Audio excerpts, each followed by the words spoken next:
BritX is still a hot topic. Now, regardless of what side you were on, neither campaigns were done very well. There were lies told with both sides.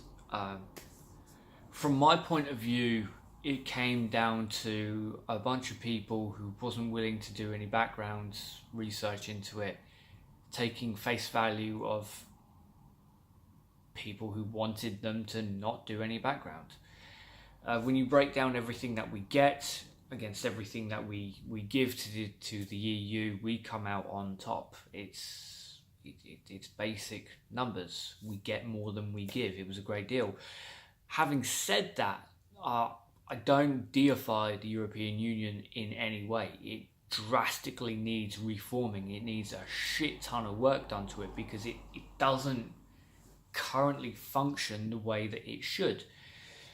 But of course, leaving the EU is going to lead to a massive amount of problems to us. Now, for people like Richard Branson, he's very, very open to it because it means that English workers or workers in the United Kingdom suddenly lose the workers' right protection that the EU gives as a standard. This is good for him because he's a slimy piece of shit, but it's not good for everyone who actually has to work and earn an income in the United Kingdom. Now, I'm bringing this up today because a GQ article came up, and I'm going to leave a link to the article if you want to read it, but I just want to touch on a few of the most savage parts of it that I can see. The headline is "Serious damage has been done thanks to BritX," or Brexit. But you know, I live in Dover, that's how we say things. A particular... Well, yeah, okay, so this particular quote, I suppose, is more savage than anything else, and it really highlights how badly we've done in the last 2 years.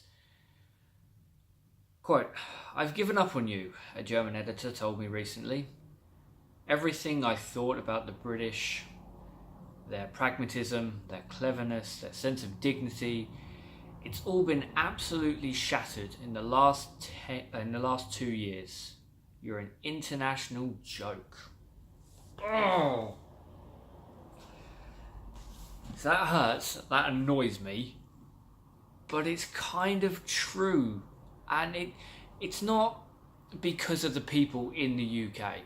Now, occasionally a report will come up where they'll show a relatively young person who blames immigrants for coming over and stealing our jobs, yet at the same time not working. Try and work that one out for me. Now look, in modern day and age, we need immigration. I work in care. If we suddenly lost everyone who immigrated into this country, the care system, the social system, the NHS would crumble in one day if we lost all of our immigrant workers. It's just that simple. I've worked in factories, I've worked in shops, I've worked in sales, I've worked more or less everywhere, and there's always been a strong backbone, not of young English workers, but of young, hard-working foreigners, either from the from the European Union or from Asia, occasionally a little bit further, but then most of it is from Europe. It's not a bad thing because, well, if this country was run correctly, it would mean that the English workers who, in my experience, this is not all of them, but in my experience, most young English people just don't want to work in those conditions. It would mean that they can go to college, go to university, become high-level engineers, become scientists, become this, that, and the other, and it would function that way.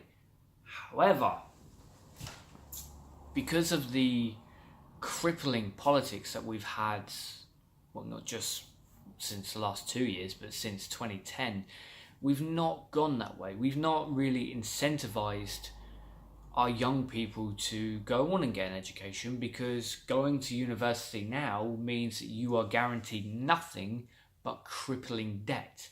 And it's all very well and good some people coming out and saying, well, we don't have to pay back that debt unless we're earning over 26,000, but here's the kicker.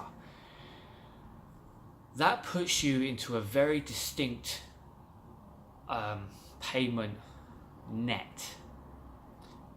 With inflation going up, with the cost of living going up, being able to survive on the amount that we're paid under 26,000, for example, is getting harder and harder and harder. Now, I've said before, I'm pretty sure on this channel, that I won't be able to own my own home in this country. It's not going to happen. I know a couple of guys who have just bought a house. 2 or 3 of them were saving for 6 years, working their asses off for 6 years just to get a mortgage. And even now, everything could go tits up and they'll be ruined. And these aren't lazy people. These aren't people who are phoning it in. They work their asses off. But in terms of what the British people have lost in the last 2 years, it's horrible, but it is highlighted in that article. And again, I'll leave the full thing in a link down below if you want to read through it. But Theresa May's and Boris Johnson's constant need to suck up to the United States president is disgusting and shows how pathetic they are. I mean, even on this week's Question Time, there was someone who worked for David Cameron formerly saying that Trump's actions in the Middle East are fantastic. He moved the Israeli embassy into Jerusalem because, you know, it was the right thing to do, and he didn't get paid for anything. He didn't take anything from it, which is a lie. It is an outright lie. He got a massive payoff from Sheldon Adelson to do that. Adelson even bragged unashamedly as soon as he finished that meeting that he was going to get exactly what he wanted because he paid Donald Trump to do it. The constant denial of reality from this government is really what's going to cripple us in the end. Now, I was very cynical. I voted to stay in the European Union. I don't know if we should have another referendum. Knee-jerk reaction, I would say no, because we live in a democracy. I was part of the percentage that didn't get what they wanted, but the country wants to leave. The UK can leave the European Union and can thrive, but given our present government, given Theresa May and Boris fucking Johnson as a foreign secretary, it's not going to work.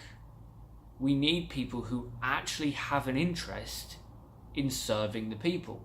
We need politicians who actually have an interest in making this work, rather than having a pissing contest and sucking up to someone who in all likelihood will be impeached soon, and the same person who has never ever upheld any of his bargains. We are in a very, very dangerous time at the moment. When you look at just what's happening in this country, things are getting much, much worse for homeless people. Things are getting much worse for education, for crimes, for this, that and the other. And then when you take a step back and you look at the United Kingdom's place on the global scale, it gets even worse. It's so important now to have competent people in charge, competent people making decisions that need actual thought behind.